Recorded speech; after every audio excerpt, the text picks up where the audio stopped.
All right, today's subtle emotion for courage is creative, or creativity, the creative. And this one's near and dear to my heart because I do feel that creative is a courage act. Creativity is a courageous act. You know, it takes a lot to put yourself out there, to express yourself, or I mean, you can do anything with a creative energy. Drink coffee, walk, paint, write, write a car, drive a car. Like that creative energy is courageous. And you know, there's a quality about creativity that when it's truly in that creative energy, it inspires other people to create. And that is the essence of courage. It inspires other people. It lifts them up. It's not purely self-absorbed, the energy, the feeling. So I had a couple memories that came up with this one. The first one was there was a time in my life when uh, I wasn't doing too well emotionally, physically. I had a few years of corneal ulcers that really put me in victimhood. You know, I lost so much freedom, is what it felt like. Now I see that's not true, but that was the limitation of it. And it got me depressed, a lot of grief.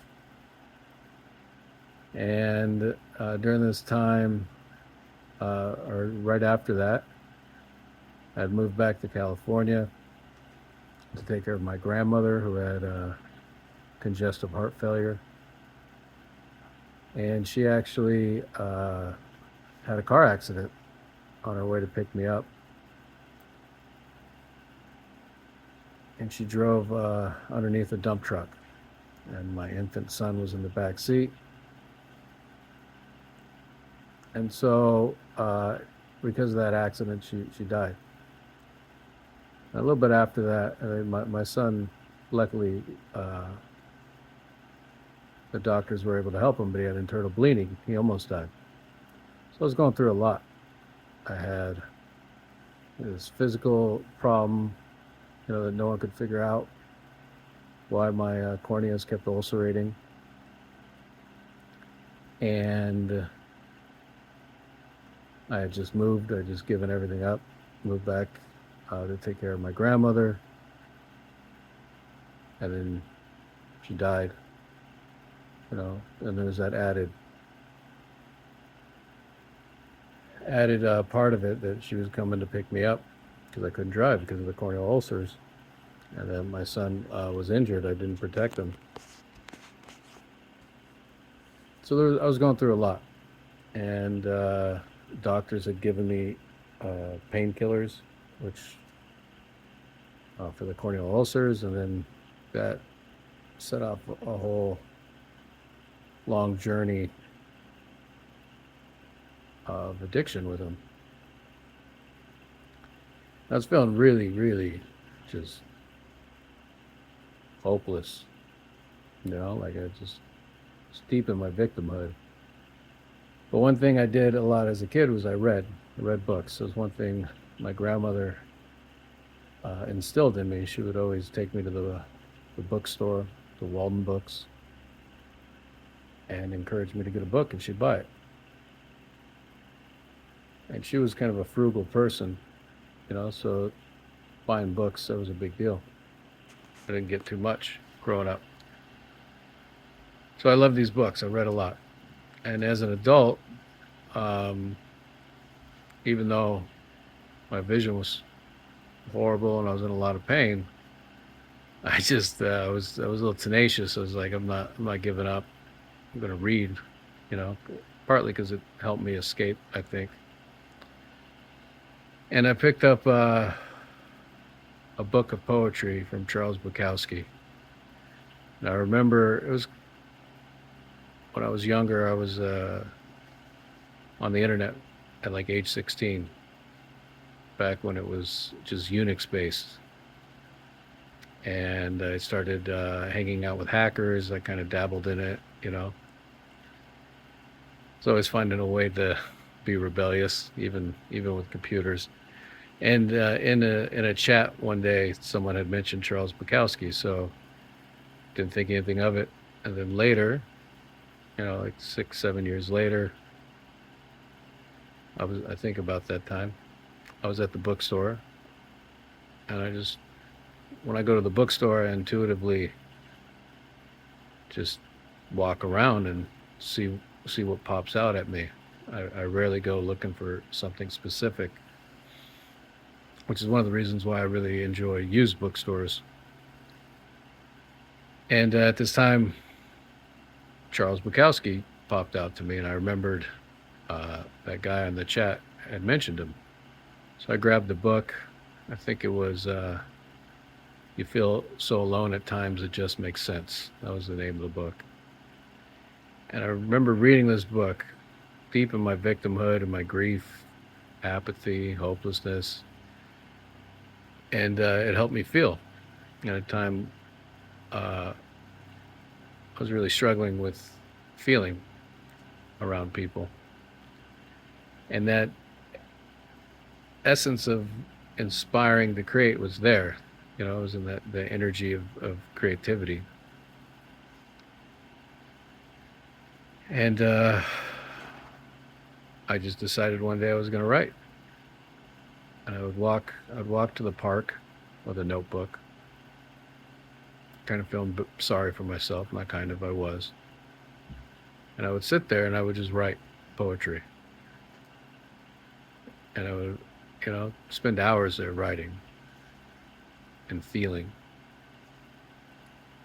That was what was always coming up was the feelings. There was a way to express them and feel them, because I didn't believe I had anybody to really express myself to. And man, I don't want to be dramatic, but I definitely think, I don't know if it saved my life, but it helped me in a lot of different ways. And it was a courageous act, like it took a lot at that time when I felt that low and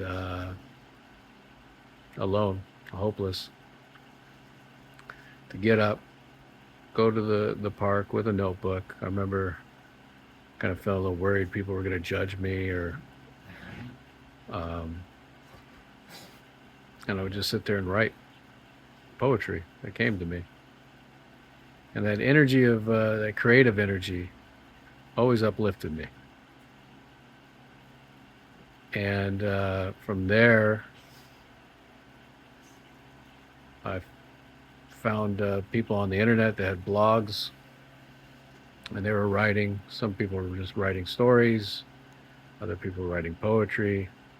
And I decided, I'll express myself here, because computers were something I was comfortable with. And I met a lot of interesting people. Met one of my closest friends, not the closest friend I have, who also had a blog, and he was putting his writing up, his poetry. And a lot of those people actually went on to have book deals, become moderately to very successful. And that creative energy just kept taking me to places I never thought I'd go. Meeting people, expressing myself, connecting that way. I flew to to Chicago for the first time because of it. Went on a poetry reading road trip with my buddy, which was pretty wild. It's one of my favorite road trips ever, from beginning to end. It was just great. It was amazing. We had a lot of fun, and it was all due to this creative energy. And when to me, the reason why it's courageous is you're putting yourself out there. You know, people are going to judge you. People are going to like you, you know, accept you. People are going to glorify you. It opens yourself up to a lot of things. You know, it draws people in, and it uplifts them. And to me, that's a very special energy. You know, I think all the courage energy is beneficial, not just for myself, but for other people around me when I'm feeling it. But the creative energy seems to be a little bit more, I don't know if special is it, because that's kind of judging it, but nuanced. And it definitely, when it's tapped into, it's just uplifting. It'll take you to amazing places, you know. And I would always see these people that were writing. They went to school, college. I never went to college. Spent about a month in a community college, and I was like, "Fuck this! This isn't for me." But these people had like these uh, very expensive degrees, classically trained. They're always complaining that they didn't, you know, they had writer's block, and I didn't get it. Like, why do you have writer's block? You know, like, are you not living your life? To me, it was just it flowed, you know, and I'm gonna guess that they didn't have that creative energy. You know, it was more of a have to or a job. I never made it a job. It was more just me uh, expressing myself, playing with words, having fun, surviving at a certain point. So that creative energy, yeah, it served me a lot. It really did. I'm grateful for it, and I'm always grateful for other people that genuinely create, even if it's not something that I get, you know. And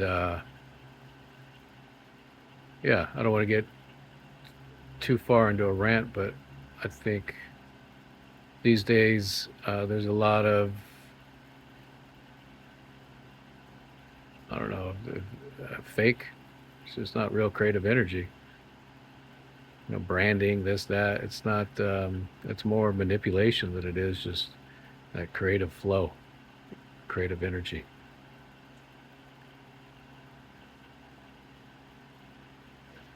So that's today's subtle emotion for courage.